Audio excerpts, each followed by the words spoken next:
ผมนักเรียนจากจินวัฒน์มีทองชั้น2ห้องคอควาย63111หน้ากระดานแถวเดียวแถวนิ่งนับ3นับ1 2 3ซ้ายหันนับ1แยกทางซ้ายนับ2แยกทางขวา3 9 5จังหวะทำ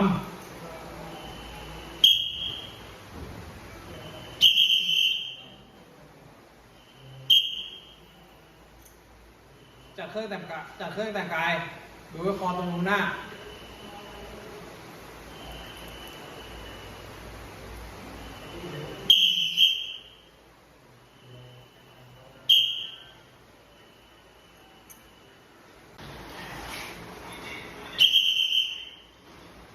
ต่อไป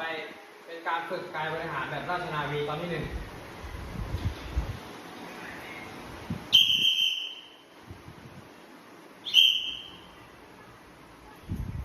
ท่าแรกนั่งเอ็นอกช้าดูตัวอย่าง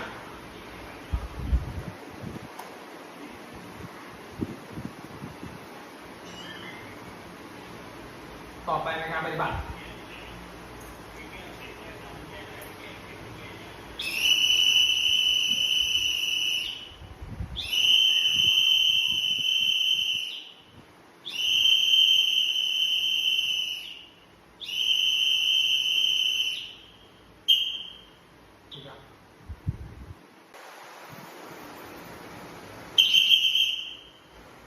ท่าต่อไปคอนท่าหลังและหน้าดูตัวอย่าง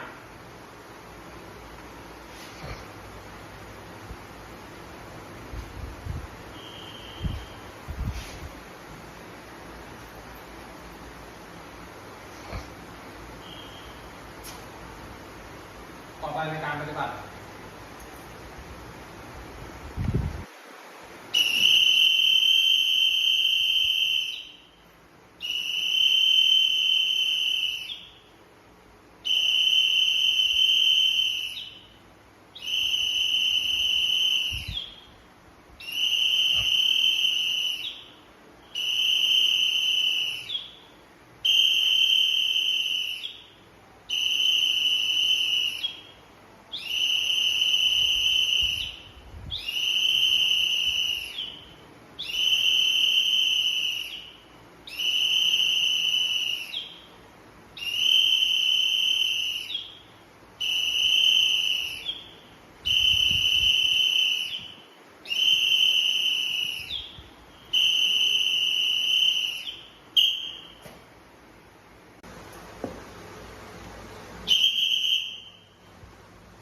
ท่าต่อไปเต้นเปลี่ยนเท้าดูตัวอย่าง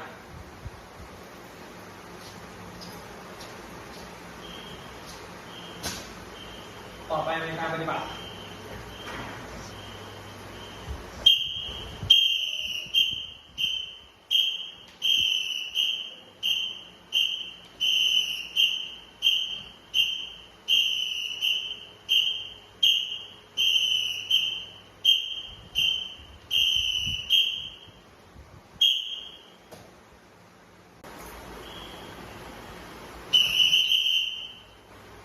ท่าต่อไปยกเข่าเปลี่ยนกันดูตัวอย่าง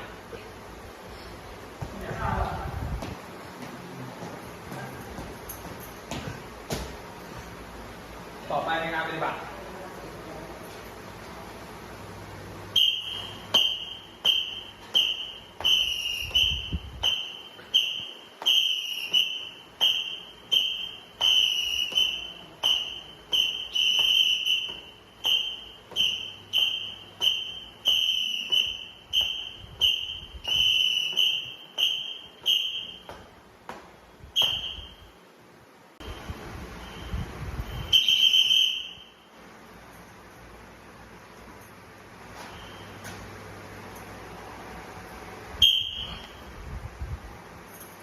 ท่าต่อไป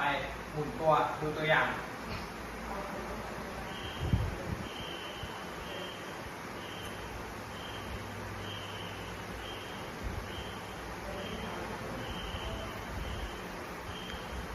หมุนไปทางซ้ายก่อน3 รอบเมื่อได้ยินเสียงนกหวีดรัวให้รออยู่ตรงหน้าและหมุนไปทางขวาต่อไปในการปฏิบัติ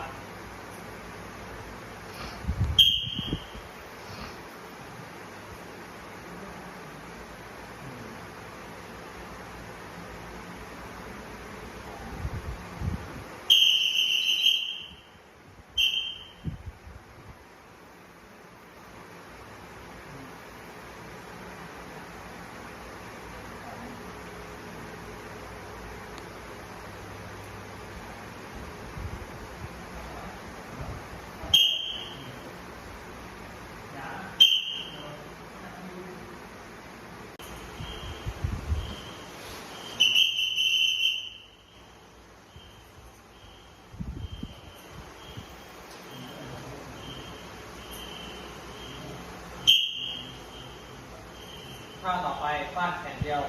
ดูตัวอย่าง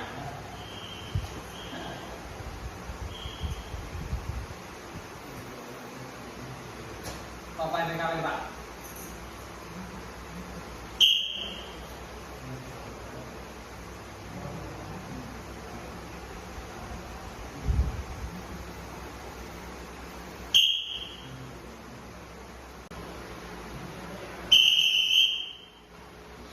ท่าต่อไปกระตุกศอกฟาดแขนดูตัวอย่าง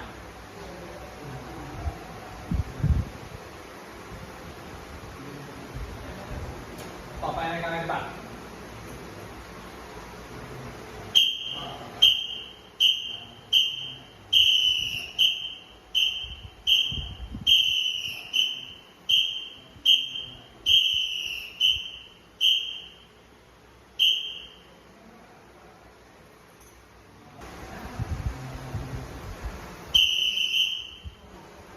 ท่าต่อไปชูแขนขยับเอวดูตัวอย่าง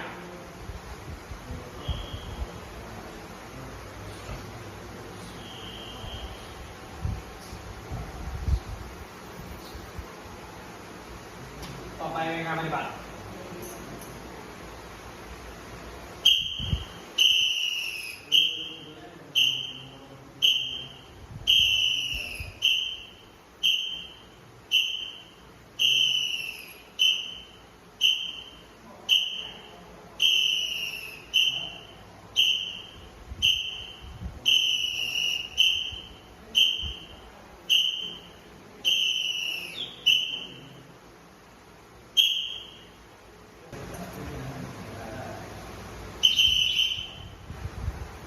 ท่าต่อไป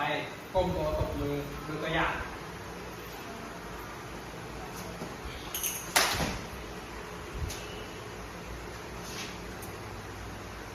ต่อไปเป็นการปฏิบัติ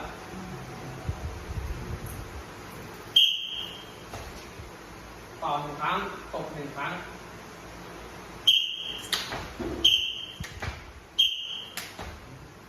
ต่อไป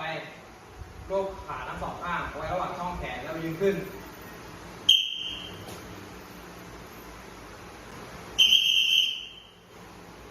ท่าต่อไปหมุนแขนกระโดดดูตัวอย่าง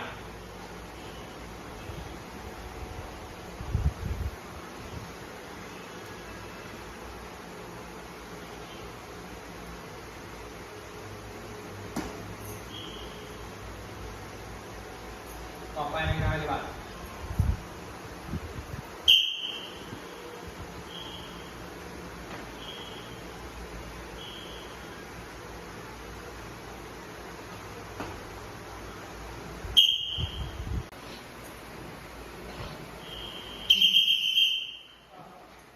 แถวที่ออกไปกับเข้าที่เดิม3 9 5 จังหวะทำ